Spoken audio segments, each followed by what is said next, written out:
You ever have a completely normal day? Not a bad day, nothing exploded, and nobody ruined your life. You didn't receive a mysterious email from the tax office.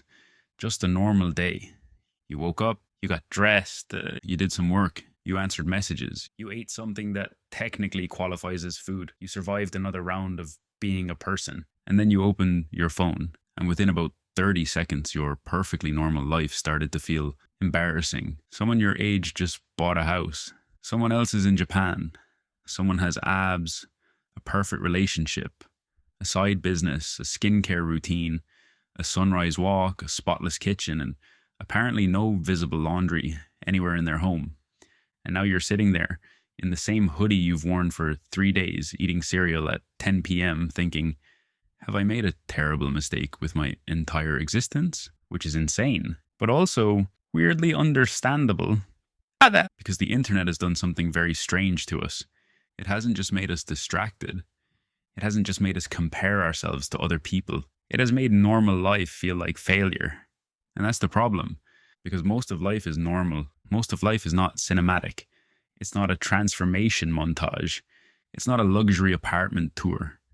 It's not waking up at 5 a.m., drinking green liquid, journaling under soft natural light, and becoming financially free before breakfast. Most of life is laundry.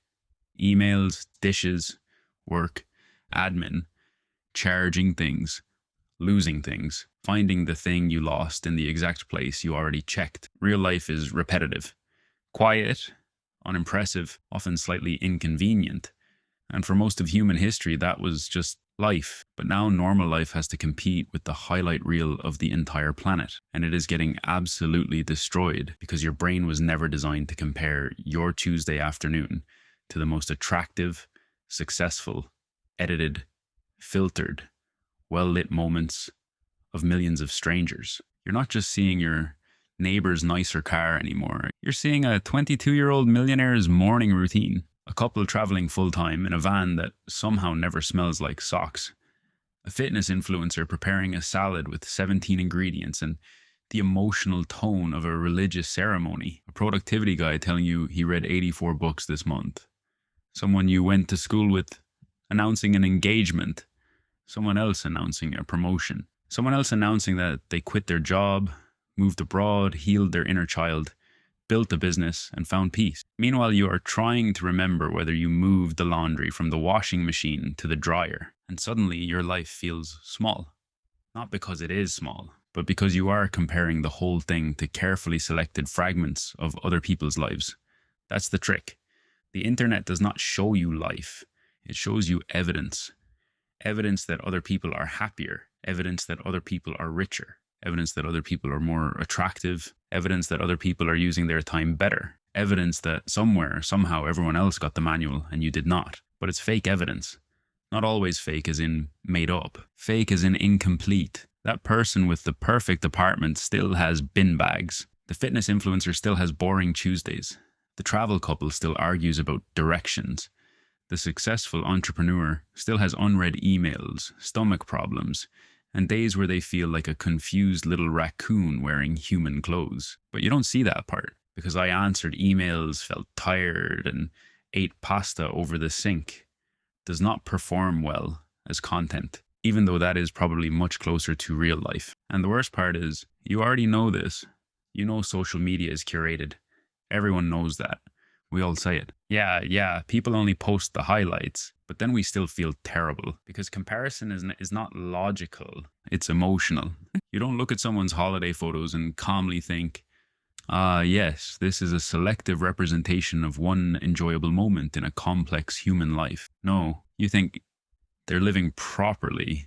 I'm not. That's where the damage happens. Slowly, normal starts to feel unacceptable. A normal job starts to feel like you're wasting your potential. A normal body starts to feel like you've let yourself go. A normal home starts to feel like you haven't made it. A normal weekend starts to feel wasted unless it looks like something worth posting. Even rest doesn't feel like rest anymore.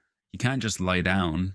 Now you have to recover, reset, optimize, heal, romanticize, become. Apparently even doing nothing now needs a brand strategy. And I think this is why so many people feel quietly dissatisfied, even when nothing is actually wrong. Because the internet keeps whispering, your life should look better than this. Not feel better, look better. That difference matters. A lot of online life is built around appearance, not experience. A morning routine can look peaceful and still be miserable. A holiday can look amazing and still be stressful. A relationship can look perfect and still be falling apart. A body can look impressive and belong to someone who is deeply unhappy. A career can look successful and be slowly eating someone alive. But you don't experience their life. You only see the image. And then you compare that image to your actual lived reality. Your tiredness, your messy room, your unfinished tasks, your private worries, your boring meals, your awkward moods, your very real Tuesday. That is an unfair fight. You are comparing your behind the scenes footage to everyone else's trailer. Of course, you feel like you're losing. Trailers are supposed to look better than the actual film. They cut out the boring bits. But the boring bits are where life actually happens. The walk to the shop, the cup of tea, the conversation that goes nowhere but feels nice. The evening where nothing impressive happens, but you're safe and warm and fed. The small task you finally did after avoiding it for 6 days. The ordinary friendship, the ordinary meal, the ordinary day. None of that looks impressive, but it matters. And I think we've forgotten that. We've started treating life like it only counts if it is exceptional. If your body is not transformed, it's a before picture. If your job is not your passion, it's a trap. If your home is not aesthetic, it's a failure. If your routine is not optimized, you're lazy. If your life is not constantly improving, you're wasting it. That is exhausting and also, frankly, deranged. Because a good life is not always an impressive life. Sometimes a good life is boring in the best possible way. You wake up, you do your work, you take care of your space, you see someone you like, you eat something decent, you go for a walk, you laugh at something stupid, you sleep. That will not go viral, but it might actually save you. Because ordinary life is not the enemy. The enemy is being shown extraordinary lives all day and then being expected to feel grateful for your own. That is difficult. And I don't think the answer is to delete every app, throw your phone into the sea, and become a mysterious forest person who only communicates through birds. Tempting, but inconvenient. I think the answer is smaller. You have to start noticing when the internet is changing your definition of enough, because that's what it does. It moves the goalposts. You thought your flat was fine. Then you saw someone's dream home. You thought your body was okay. Then you saw someone's 12-week transformation. You thought your weekend was nice. Then you saw someone on a yacht. You thought your life was normal. Then the internet made normal look unacceptable. So the question is not, how do I stop comparing forever? You probably won't. The better question is, what is my feed training me to hate? Because that's what a lot of content does. It doesn't just entertain you. It trains you.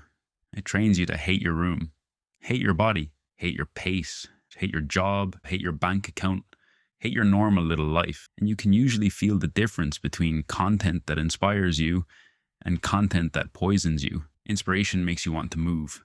Comparison makes you want to disappear. Inspiration gives you ideas. Comparison gives you shame. Inspiration says, that's possible. Comparison says, you're behind. And if your feed constantly makes you feel behind, inadequate, ugly, poor, boring, unsuccessful, or like you need to reinvent your entire personality by Monday, that is not harmless. That is a hostile environment with better lighting. So maybe the solution is not becoming more disciplined. Maybe it is becoming more protective. Protective of your attention. Protective of your self-respect. Protective of your ordinary life. Because that life is still yours. And it deserves to be lived, not constantly measured against strangers. You don't need every meal to be aesthetic. You don't need every hobby to become a side hustle. You don't need every year to be a breakthrough year.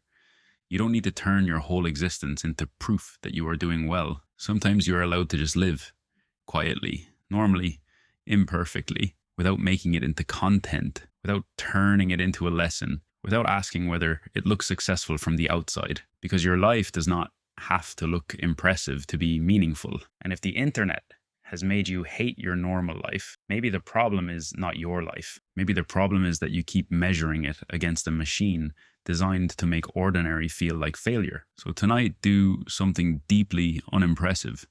Make a basic dinner, clean one thing, reply to one message, take a shower, go outside for 5 minutes, sit in silence without trying to become a better person. Let your life be ordinary for a moment. Not because you have given up, but because ordinary is where most of life actually is. And if you can stop resenting normal life, you might realize you were never failing. You were just comparing something real to something edited. And your real life deserves better than that.